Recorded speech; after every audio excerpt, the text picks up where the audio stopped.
really judge their role, but then we can't really judge the role in what they played, the part they played, until we know who they are, which, I mean, kind of is why they did it anonymously. But the important thing to realize is there is more to this. There's more to the story here. There's a lot more about this writer, which is definitely very interesting, to say the least. And it's like, why would he or she? I think it could be a she, right? Didn't say he in the thing. Oh my gosh, guys, wait a minute. Maybe it's Q. What? No. That's incredible. No, wow. Yeah, but whatever, I don't know. So yeah, Trump responded with rage to this column, tweeting the word treason. After meeting with sheriffs, he spoke to the press condemning the piece, saying, quote, "The failing New York Times has an anonymous editorial. Can you believe it? It's anonymous, meaning gutless editorial." In a statement, Press Secretary Sarah Huckabee invoked Trump's voters, saying none of them voted for a gutless, anonymous source to the failing New York Times.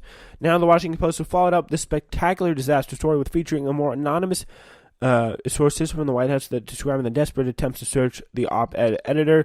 The sources comment on the difficulty of pinning down a suspect. And you know what we're going to do? We're going to go straight to that article. It's called "The Sleeper Cells Have Awoken. Trump's Aides Shaken by the Resistance Op-Ed." President Trump and his aides reacted with indignation Wednesday to an unsigned opinion column from the senior official blasting the president's amorality, a launch a frantic hunt for the author. Yeah, so that's the New York Times, and the Washington Post are probably pretty annoyed about that, but they did have the first story by the reaction. So Trump reacted to the column with volcanic anger. It was absolutely livid over the, by the way, this is all from the Washington Post here. I think this is Philip Rucker, Ashley Parker, and Josh Dawsey, who wrote this, over what was considered a treason act of disloyalty, and told confidants he suspected that the official works on national security issues or in the Justice Department, according to two people familiar with his private discussions. Man, Jeff Sessions, what? Trump questioned on Twitter whether the official was a phony source. The official, by the way, writes that cabinet members witnessed enough instability by their boss that they were early whispers of invoking the 25th Amendment, but decided to avoid a constitutional crisis and work within the administration to contain him. So that's again another interesting 25th Amendment talk. Wow. Yeah. So the column, published again mid-afternoon Wednesday, sent tremors through the West Wing and launched a frantic guessing game. Startled aides canceled meetings and huddled behind closed doors to strategize a response. Aides were analyzing language patterns to try to discern from the author's identity, or at a minimum part of the administration where the author works. The problem for the president is that could be so many people, said one administration official, who, like other interviews, spoke for this story on the condition of anonymity to be candid. You can't vote out one person. Everyone is trying, but it's impossible. The phrase "the sleeper cells have awoken" circulated on text messages among aides and outside allies. It's like the horror movies where everyone realizes the call is coming from inside the house, said one White House official in close contact with co-workers. The stark and anonymous warning was a breathtaking event without precedent in modern presidential history. For someone within the belly of the White House to be saying that the group of us is running resistance, making sure the president of the United States doesn't do irrational and dangerous things, it's a mind-boggling moment, historian Douglas Winkie said. Yeah. And Bob Corker coming in with a great quote here.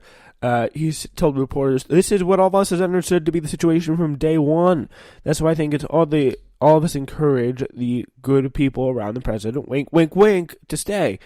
Trump was the first to speak about for the administration and lashed out at the time for the decision to publish the column. Let's see.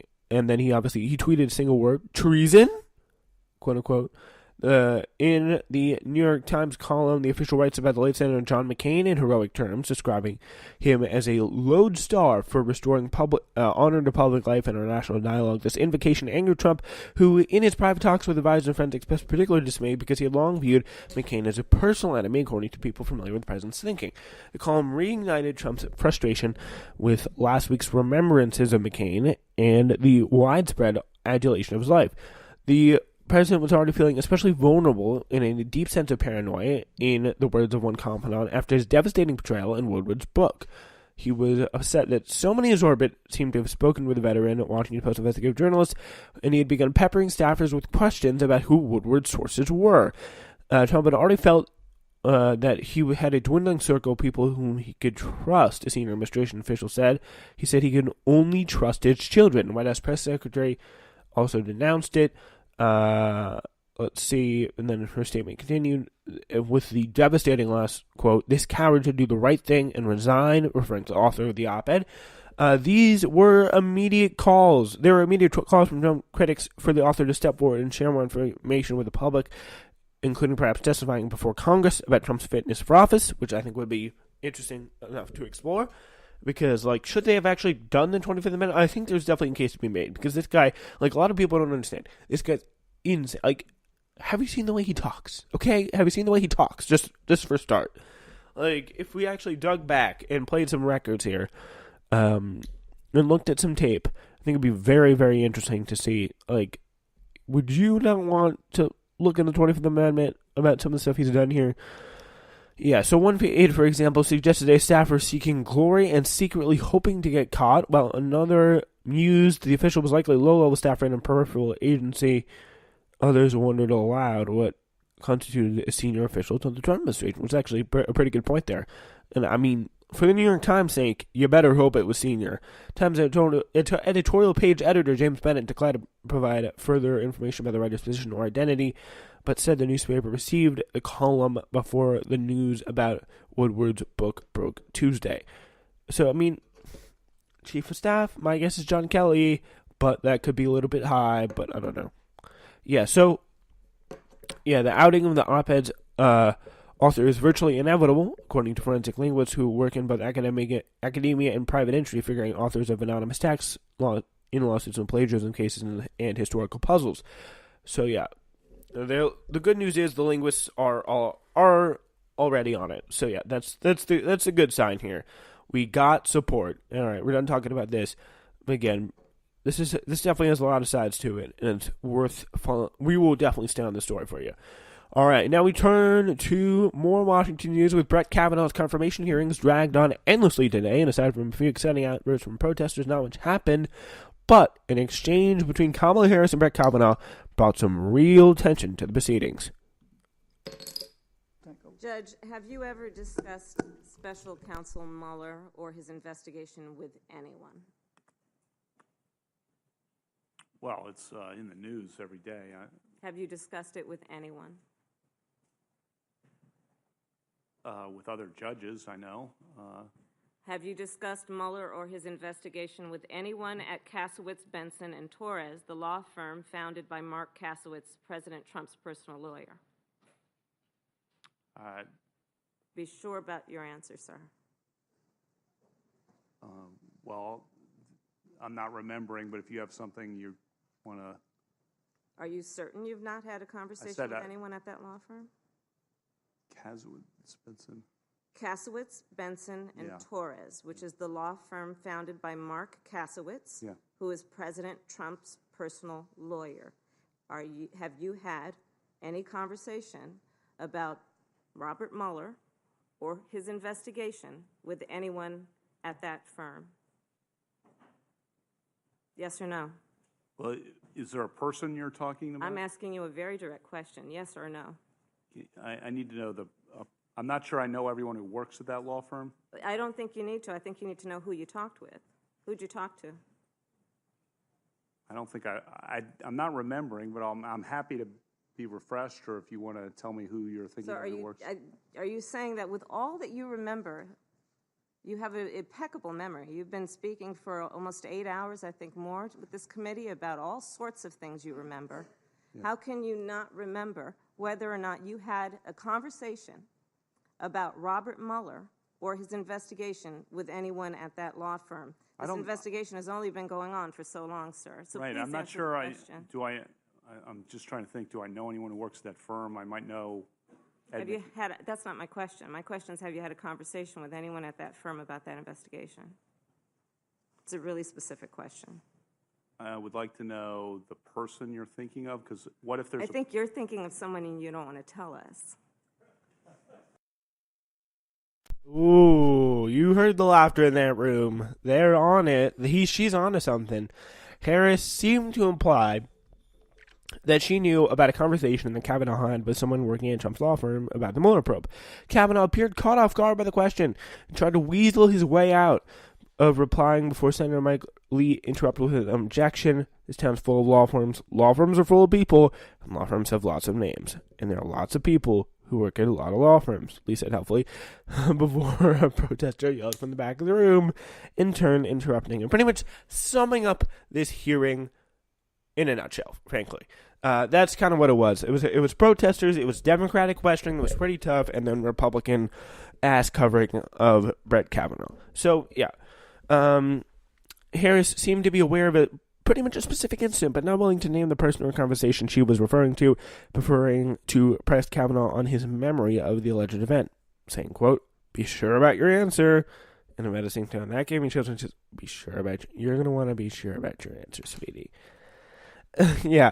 So Kavanaugh said that he would need a roster of employees eventually at the law firm of Kasowitz, Benson, and Torres before more information if he was to answer the question, and Harris moved on. So yeah, that's pretty much what he wanted to do, and a great way of getting out of the question while he was under oath. But if it still happened today, I mean, I would send Kavanaugh home with a roster and really press him on the question mark, because that seems important. Interesting stuff here from Brett Kavanaugh. You should be sure about your answer.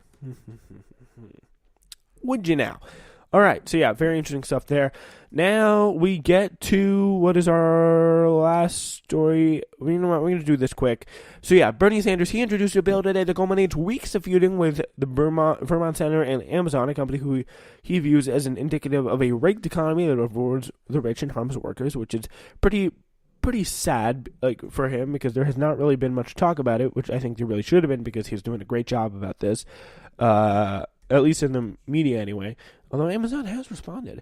The bill titled "Stop Bad Employees by Zeroing Out Subsidies," which is conveniently called Stop Bezos Act, which would impose a tax on companies with 500 or more employees, equal to the amount of federal benefits received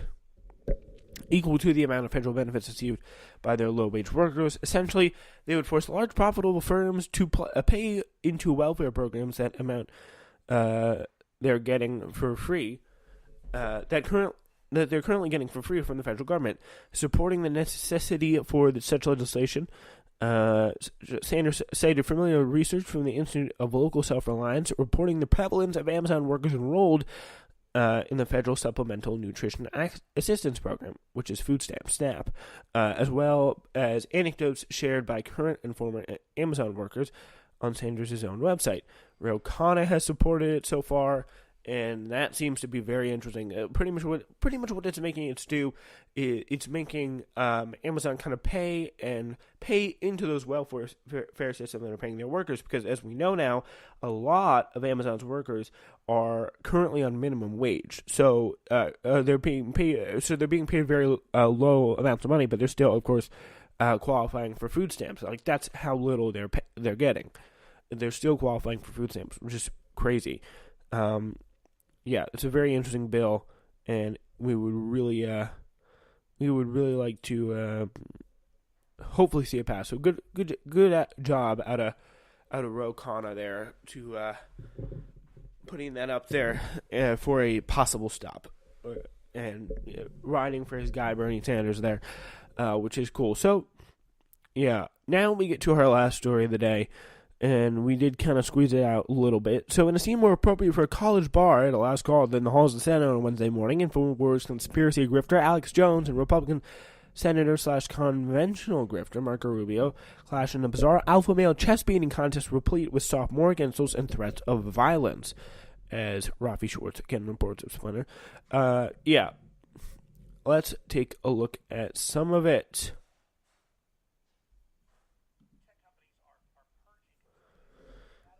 All right, that's not on. What we are trying to do in terms of preventing foreign interference in our elections, that technology could be used by authoritarian governments to argue, we want you to do the same thing against people that are in our country operating. For example, for them, misinformation would be something like the truth. For them,